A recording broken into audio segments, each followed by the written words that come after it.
조갑제 TV 시청자 여러분 안녕하십니까. 2022년 2월 23일 밤 11시입니다.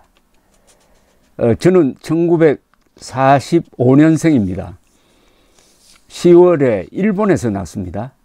그리고 6개월 후에 부산항을 거쳐서 저 고향인 경상북도 청송으로 돌아왔습니다.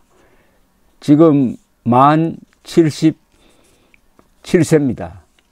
아직도 기자 생활을 하고 있습니다. 1971년부터 기자 생활을 하니까 기자 생활을 52년째 하고 있습니다. 그동안에 수많은 역사적 사건을 취재를 해서 현대사에 대해서 제가 조금 아는 편입니다. 그런데 오는 3월 9일 선거는 그 의미가 6.25라든지 8.15의 범과는 아주 엄청난 의미가 있습니다. 이 선거에서 만약 이재명 후보가 당선된다면 대한민국은 북한에 종속되든지 아니면 공산화의 길을 걷게 될 것이고, 우리가 지금 누리는 이 자유, 평화, 번영을 잃게 될 것입니다. 윤석열 후보가 당선된다면 그것은 제2의 해방이 될 것입니다. 저는 제 생애에서 국적을 5번 바꾼 사람입니다. 태어났을 때는 일본에서 태어났으니까 국적은 일본인이죠. 그때 조선은 독립되지 않았습니다. 그리고 6개월 뒤에 귀국했을 때는 아직 대한민국이 서기 전이니까 미군정 시절입니다. 미군정이니까 국적은 미군정 치하니까 좀 애매합니다. 뭐 미국 국적이 되나요? 그 다음 1948년에 대한민국이 건국되었으니까 저는 대한민국 국적자가 되었습니다. 그러다가 6.25 직후에 이 북한군이 제가 살고 있던 경상북도 청송을 점령을 했습니다.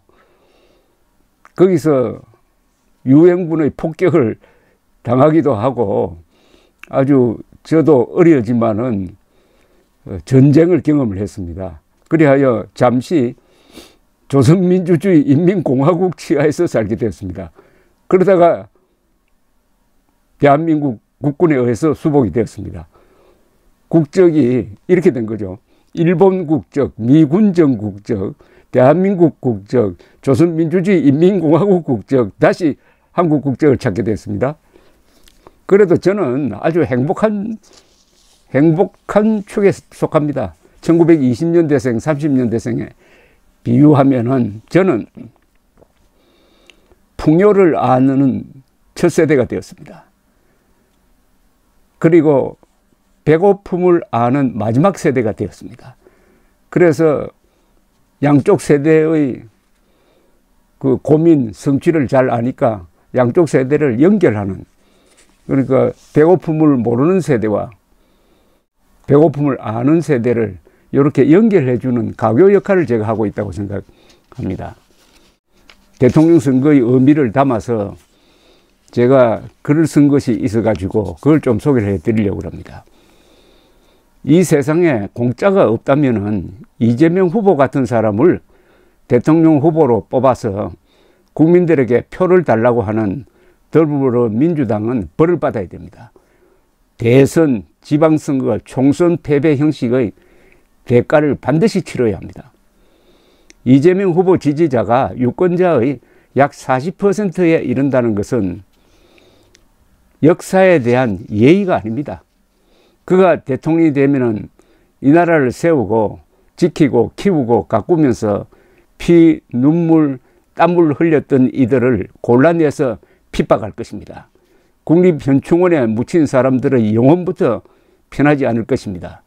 김원훈 같은 자를 보훈처장으로 앉히고 이승만, 박정희, 백선엽 장군 묘를 파헤치려 할 것입니다. 이 나라의 땅 한 평 한 평은 모두 피로 지킨 것입니다. 국군 7개 사단 전사자는 한국전, 월남전을 합쳐 각 사단당 10,000명이 넘습니다. 8사단 전사자는 18,000여 명입니다. 소련병 전사자는 약 2,500명. 한국전에서 가장 많은 학도군 전사자를 배출한 중학교는 당시에는 5년제였습니다. 군산중학교, 현 군산고교입니다. 63명. 2위는 경북중학교, 현 경북고등학교입니다. 53명. 이어서 전주북중 52명, 경주중 48명, 제주 서귀포 농업중, 군산상업중 각 45명, 순창 농림중 37명, 서울중 30명이나 됩니다. 미군을 점령군으로 생각하는 이재명 후보가 대통령이 되면은 김정은 정권과 공조해가지고 한미동맹 해체로 나아갈 것인데, 이는 국제사회와 인류에 대한 반역입니다. 한국인들만큼 외국의 신세를 많이 진 사람들도 드물 것입니다. 김일성의 남침을 저지하기 위하여 전사한 외국 군인들이 미군 5만 4천 명을 포함해가지고 6만여 명에 이릅니다. 부상자는 약 15만, 연 참전 인원은 약 200만 명이나 됩니다. 워싱턴의 한국전 기념물에 새겨진 글처럼 그들은 알지도 못하는 나라의 만나본 적도 없는 사람들을 구하려고 한국에 왔던 것입니다. 그런데 이 이재명 후보를 적극 지지하는 40대는 김일성의 남침을 온몸으로 막아냈던 1920년대생의 손잡벌이 됩니다. 한국 역사에서 가장 위대한 세대를 꼽으라면 저는 삼국 통일의 주체 세력인 7세기의 화랑도와 대한민국의 건국, 호국, 근대화를 이끈 1920년대생을 지명합니다. 김종필, 김영삼, 김대중, 백선엽, 유병현, 김형석, 김동길, 그리고 국립현충원에 묻힌 국군 장병들의 다수가 이 1920년대생입니다. 화랑도와 호국불교를 문무적으로 통합한 신라 지도부의 위대한 정신력이 전성기에 이르렀던 세계 최강의 당제국을 주체적으로 이용해가지고 삼국을 통일하고 그들을 몰아낸 뒤 한반도를 민족의 보금자리로 만들었습니다. 세계 어디에서도 볼 수 없는 소국, 즉 작은 나라의 영악한 강대국 이용해 먹기였습니다. 김춘추, 김유신, 문무왕으로 대표되는 삼국통일 주역들의 장엄한 자주정신이 민족혼의 저수지를 만들었고 그 연장선상에서 대한민국이 선 것입니다. 객관적 자료로 증명되는 것은 통일신라와 대한민국이 민족사 두 번의 황금기를 열었고 인류 국가의 반열에 올랐거나 오르려 한다는 점입니다.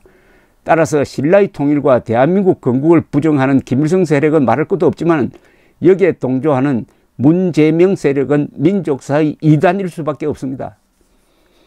유럽의 르네상스는 그 출발점이 그리스 로마 정신으로 돌아가서 어두운 중세 탈출의 돌파구를 찾자는 것이었듯이 한국의 딜레마를 타개하는 상상력과 영감을 신라의 삼국통일에서 찾아야 한다는 것이 저의 오랜 지론입니다.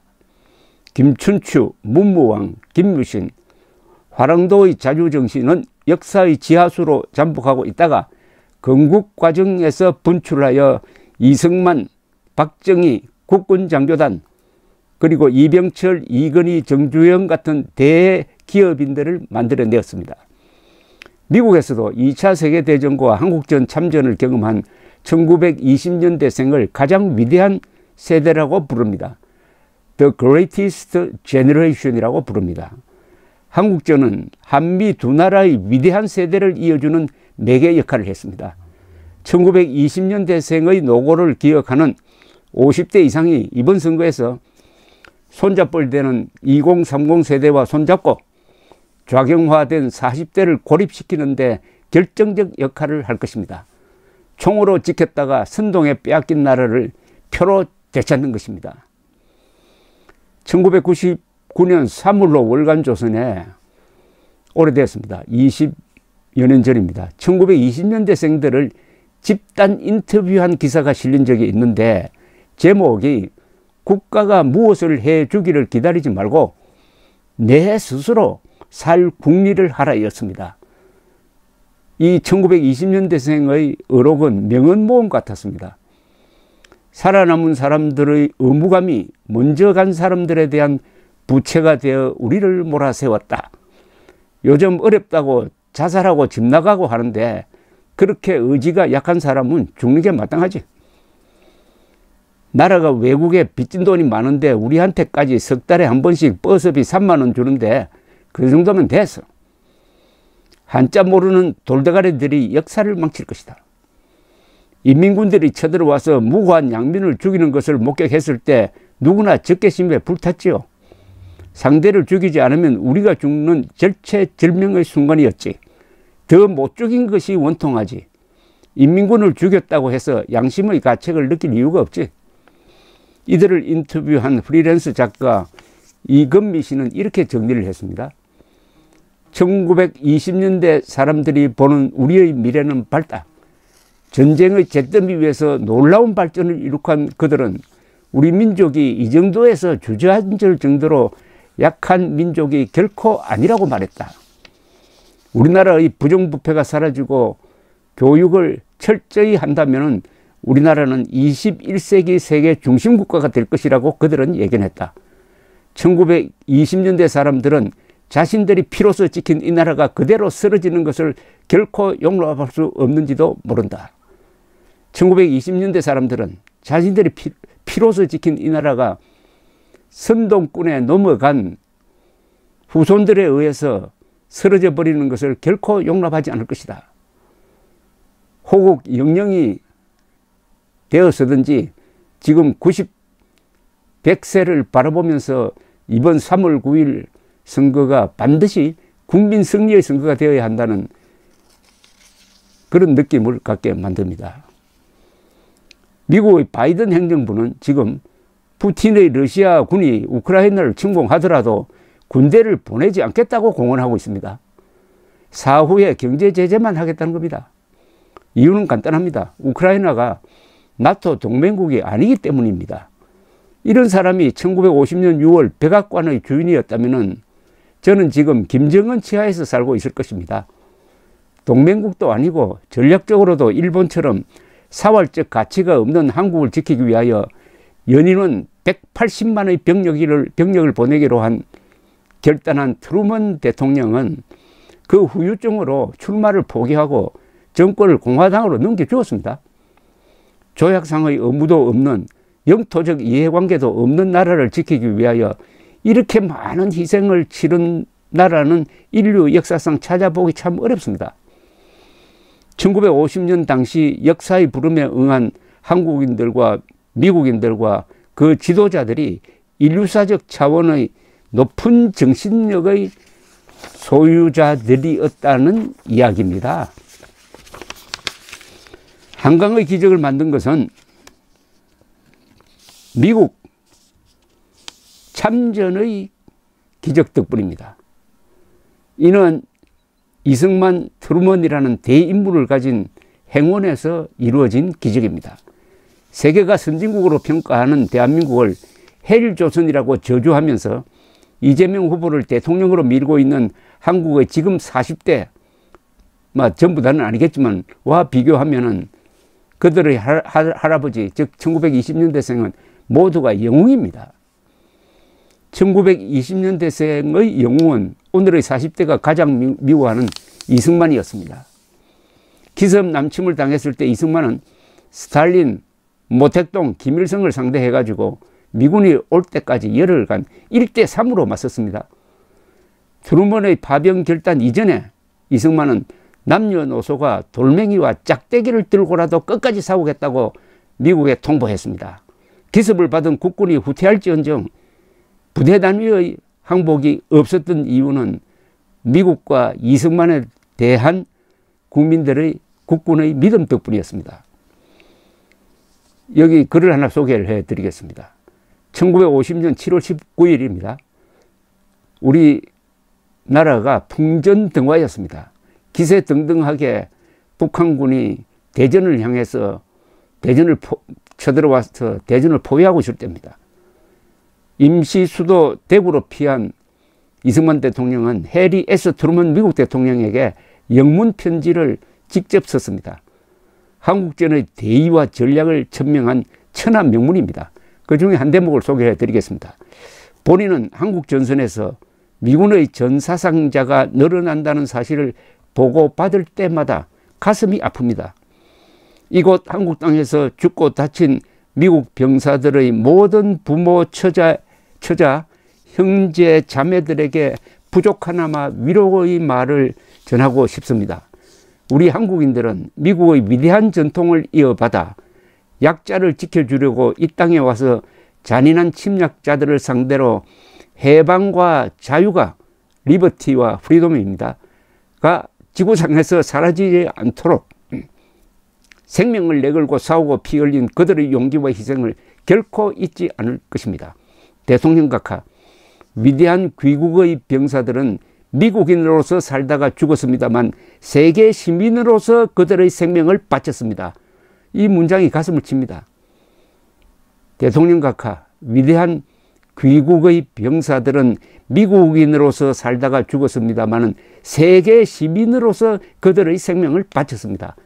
공산 파쇼 집단에 의하여 자유국가의 독립이 유린되는 것을 방치한다는 것은 모든 나라, 심지어는 미국 자신까지도 공격받는 길을 터주는 것이 됨을 알고 나라 사랑의 한계를 초월하면서까지 목숨을 바쳤던 것입니다. 세계 시민으로서 죽었다는 겁니다. 이승만의 이 감동적 편지를 받은 트루먼 대통령은 답장이라도 하듯이 바로 미국 시간으로 1950년 7월 19일 라디오 텔레비전 연설을 했습니다. 여기에 또 이런 가슴을 치는 구절이 있습니다. 한국은 작은 나라이고 수천 마일이나 떨어져 있지만 그곳에서 일어나는 일은 모든 미국인에게도 중요합니다. 공산군의 공격은 국제공산주의 운동이 독립국가를 정복하기 위하여 군사적 침략을 서슴없이 하고 있다는 것을 확실히 보여주었습니다. 이런 침략 행위는 모든 자유국가의 안전에 심각한 위험이 됩니다. 이는 사람들이 자유와 평화 속에서 살 수 있는 세계를 만들고 싶어하는 자유국가의 노력에 대한 직접적인 도전입니다. 정면으로 그런 도발을 하였으므로 우리도 정면으로 맞서야 합니다. 이 마지막 문장이 근사합니다. This challenge has been presented squarely. We must meet it squarely. 정면으로 그런 도발을 하였으므로 우리도 정면으로 맞서야 합니다. 트루먼 대통령의 결단으로 바로 그 순간 미군이 한국에 와서 싸우고 있을 때였습니다. 어떻습니까? 이렇게 미국 참전한 20개가 넘는 나라, 그들이 흘린 피, 바로 대한민국을 지켜낸 힘입니다. 피로서 지킨 이 나라를 국민들이 이재명류의 선동에 넘어가서 또다시 정권을 5년 연장하도록 하면 되겠습니까? 앞으로 계속해서 오는 3월 9일 투표장에 가기 전에 꼭 듣고 가시라고 제가 방송을 계속하겠습니다. 이 방송은 널리 젊은이들에게 알려주시기 바랍니다. 제 1편입니다. 2편, 3편 계속하겠습니다. 감사합니다.